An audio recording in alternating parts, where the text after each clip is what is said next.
E aí, dá pra resolver esse sambão temporal de Dark?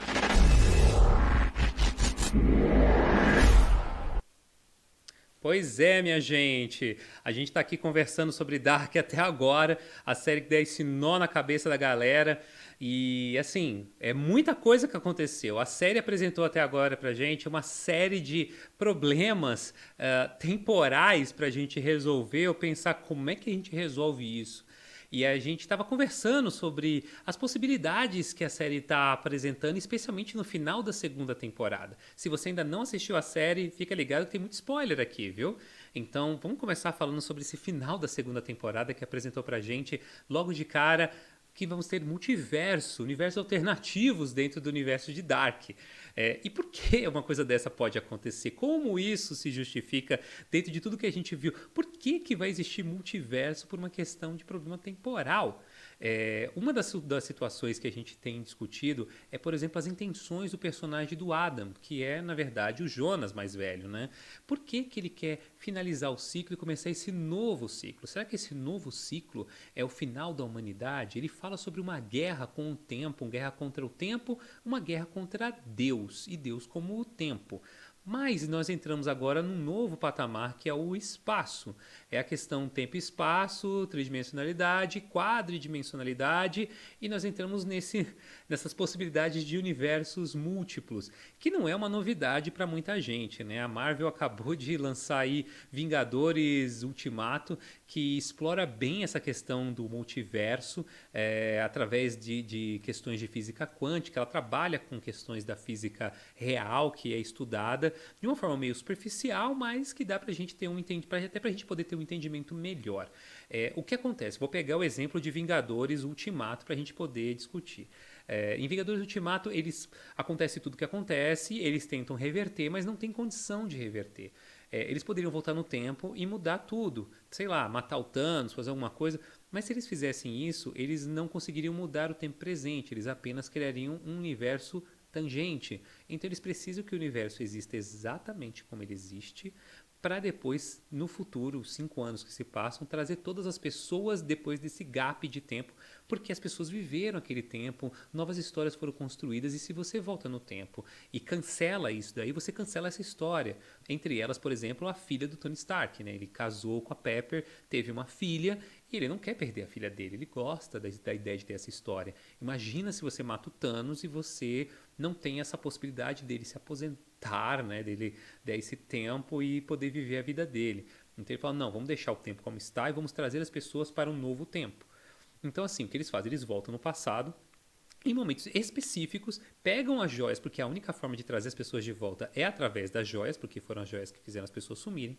Eles voltam lá para poder dar um novo estalo que traria as pessoas de volta e levariam as joias exatamente para os momentos em que elas foram retiradas. Exatamente para não mudar a linha temporal, mas ele sabe que a linha temporal não vai ser mudada. É só para ter certeza que novas linhas temporais não serão criadas. No entanto, novas linhas temporais já foram criadas dentro do filme. A gente já conhece, inclusive uma delas está bem patente, é referente a escapada lá do Loki, né? Ele acaba escapando, né, com o Tesseract no momento lá que seria equivalente à história do primeiro filme dos Vingadores. Então ali a gente já sabe que vai ter um universo tangente ali para ser construído. E Dark trabalha com essa questão dos universos tangentes. Ela já abre essa possibilidade para a gente.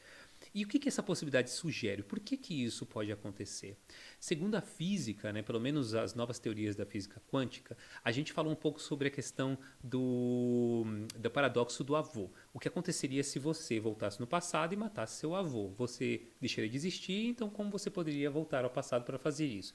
Ou, por exemplo, se você volta ao passado para fazer algo que vai fazer com que você não precise mais viajar no passado para fazer esse algo. Então, se você volta para o passado e faz uma ação X qualquer, sei lá, você vai ficar rico. Você vai lá e joga na Mega Sena. Aí você fica rico. Aí beleza, tá ricão? Ótimo, que legal. Só que aí você não precisa mais voltar no tempo para fazer isso, porque você já é rico.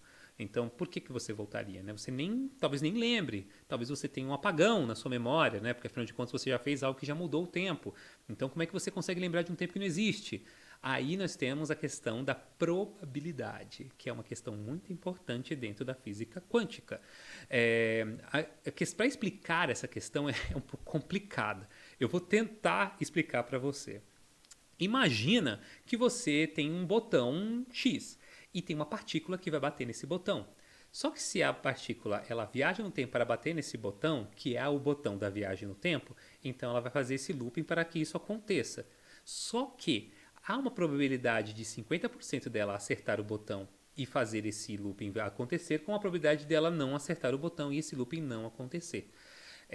Então, assim, nós vivemos num universo não mais determinístico, mas sim de probabilidades. E a cada probabilidade, ela cria uma vertente desse universo. Um universo em que a partícula bateu no botão e o tempo foi reiniciado ou retornou, e um momento em que a partícula não bateu e ela seguiu o seu caminho, por assim dizer.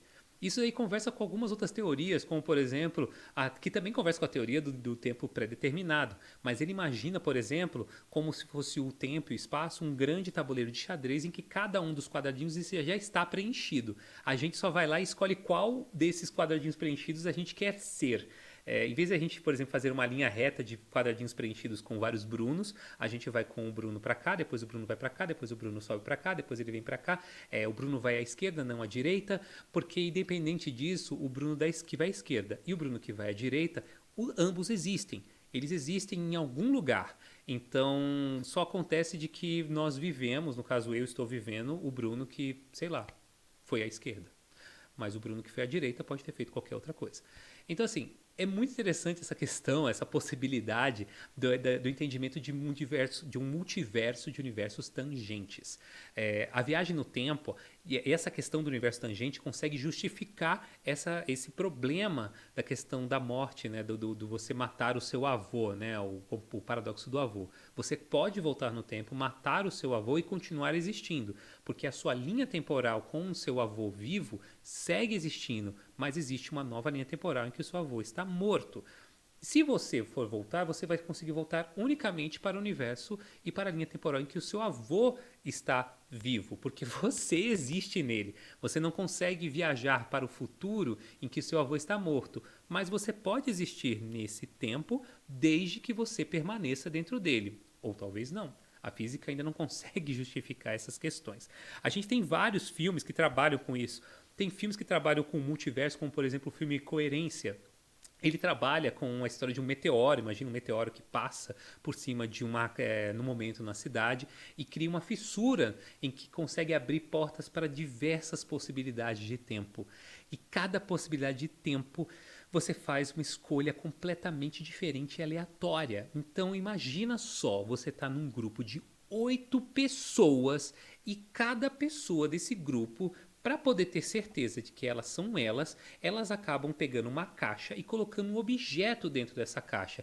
Mas esse objeto pode ser qualquer coisa. Não é como se você escolhesse dentro de um baralho com, sei lá, com 20 cartas de baralho e você vai escolher e vai ter essa aleatoriedade de objetos de cartas de baralho, mas são objetos, qualquer objeto. Então, no mundo, essas 8 pessoas podem escolher uma faca, uma raquete ping-pong, como é que chama? Um mousepad, um microfone, um anel e coloca dentro dessa caixa. Quando você vai para um outro universo, eles podem ter escolhido objetos completamente aleatórios. Eles podem ter colocado um pendrive, um fone de ouvido, uma lâmpada. Então, assim, imagina a multiplicação de possibilidades, de possibilidades, de possibilidades, de possibilidades que podem existir só na escolha de objetos para colocar dentro de uma caixa. É muito universo, muito mesmo. E a gente tem essa possibilidade de que o próprio Adam entendia isso. Ele precisava que o ciclo em si se fechasse para que ele pudesse abrir a possibilidade de um universo tangente. Não é só ele quebrar o ciclo. Ele precisava que aquilo tudo acontecesse para que esse universo paralelo estivesse em consonância com o universo atual. Mais do que entender que aquele apocalipse existiria, ou aquele universo apocalíptico existiria, ele também tinha a possibilidade desse universo não existir ou existir de uma forma diferente. Então, assim, são várias possibilidades. A gente tem alguns outros filmes, por exemplo, o filme MIB 3 também traz um pouco dessa questão Da gente pensar como as coisas podem ser o universo pode ser múltiplo em várias possibilidades.